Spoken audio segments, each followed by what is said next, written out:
Can this series get any better? Oh, I'm so excited about still what the cricket is left between Australia versus India. But India have done it. They've found a way to beat the unbeatable, that is the Australian women's cricket team. They end their ODI streak, and India are on the board in this multi-format series. We're going to dissect the third one-day international here on Cricbuzz.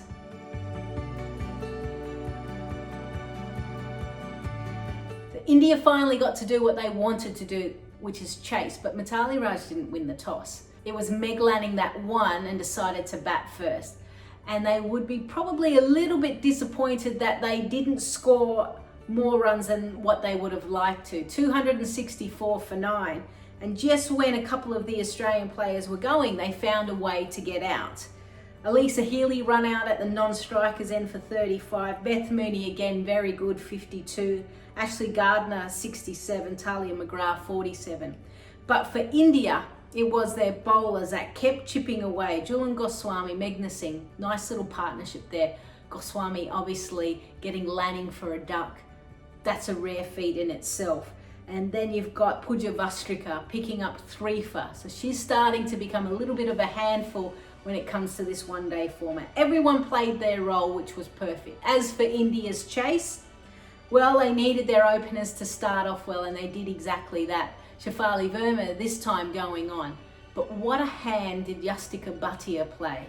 Outstanding, 64 off 69 deliveries.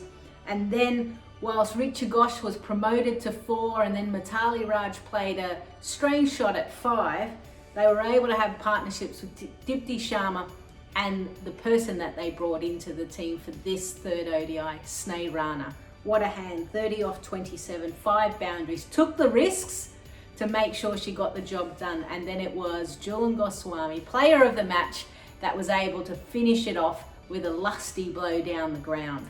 So India have finally found a way to beat Australia, and they weren't far off from the second ODI. And what does it tell you about this Indian side? They would have been bitterly disappointed, and within 36 hours have been able to turn it around and ensure that they keep that momentum that they had in that second ODI and bring it to the third one-day international. Stars of the day. Shafali, she finally joined the party, though to be honest it's a little bit slower than what we're used to seeing. Maybe she's gearing up for the test cricket. But still, when she wants to hit the ball and the ball's in her area, it certainly goes.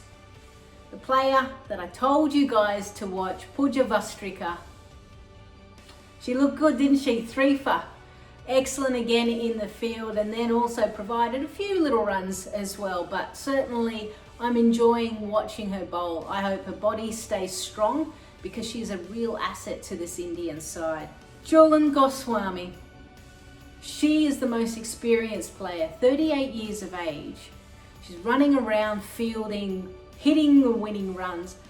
But what she has done so well is she would have been disappointed in the first ODI. She said, I am the senior player, I need to step up, I need to pick up wickets. And since then, she has picked up Meg Lanning, Elisa Healy, she's bowled fuller, that's been the change. And because of that, the ball is nipping around a little bit more and she is on. So I can't wait to see her with the pink ball. As for Sneh Rana, she justifies the reason why she comes in.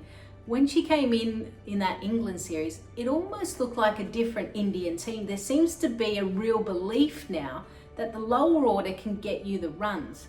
So someone like a Harmanpreet Kaur, Mithali Raj, Smriti Mandhana, they don't need to occupy the crease and bat slowly for long periods of time. They've got some dashes down there.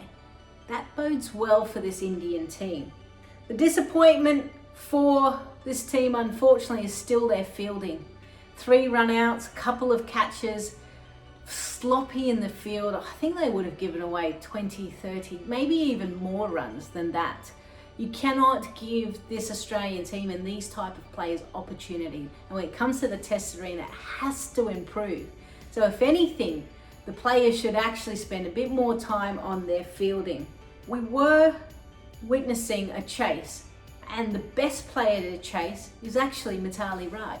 Her average in winning ODIs is 111, better than Mahendra Singh Dhoni. better than Virat Kohli, better than Amy Satterthwaite, Michael Bevan, all of these players, she is better than them. But today we saw something that I've never seen her do. And out of the 14 years, only the second time she has been bowled whilst chasing. So it showed you, even sometimes the most experienced players, the pressure can get to you. But thankfully for India, there was others down the order that was able to do the job. As for Australia, the disappointments, probably the 30 extras that they gave. I've never seen an Australian side miss their line so much. And it will be a real concern as you go into the test. You're not going to be hampered by the wides or the extras in the test match, but you're not going to necessarily put pressure on the batting side. The ball has been moving, which has been good, and maybe that's something that all of the players have been working on, and so therefore coming out of lockdown and a long break, it's taking a little bit of time to get the radar right. But that is a concern. Elise Perry hasn't quite found her radar, but she is swinging the ball. I want to say also a huge shout out to Sophie Molyneux. Outstanding. She's been great with the ball in hand. And what we saw today, oh, you've got to give credit to her. Takes a ball being thrown in from the deep from Stella Campbell, hits something around the square, hits up, gets her on the lip, blood gushing, literally races off with the doctor and physio, comes back out and is strapped around because she still had 3 overs to bowl and Australia needed her. They had already lost Rachel Haynes, she went off with a hamstring, Beth Mooney with a hamstring injury, and then you had Sophie Molyneux. So things weren't necessarily going Australia's way in this third and final ODI match. So the positives, there's lots of positives for both teams. We have witnessed a great one-day series within this multi-format series, and I can't wait for the test match. So many opportunities for the players to play a pink ball test match. It'll be the first for India, but that more importantly, they've got to recover. India need to celebrate this victory, enjoy these wins. Absolutely they should. They've beaten one of the best sides in women's cricket. And then both teams will focus, they'll fly down to the Gold Coast and get ready for the day-night test. I'll see you then for the preview.